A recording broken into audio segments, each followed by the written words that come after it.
Good evening.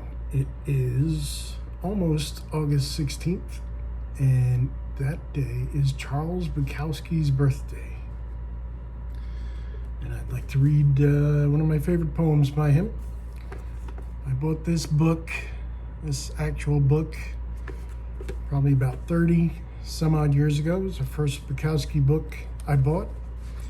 And the first poem on the first page is still one of my all-time favorite Bukowski poems, and that's the one I'm going to read. The Tragedy of the Leaves. I awakened to dryness, and the ferns were dead, the potted plants yellow as corn. My woman was gone, and the empty bottles, like bled corpses, surrounded me with their uselessness.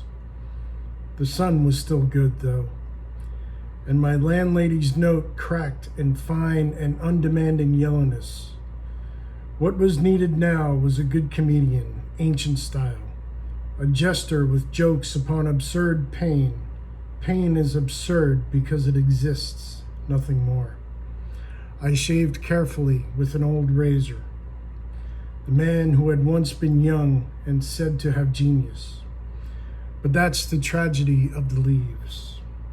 The dead ferns, the dead plants. And I walked into a dark hall where the landlady stood, execrating and final, sending me to hell, waving her fat, sweaty arms and screaming for rent, because the world had failed us both.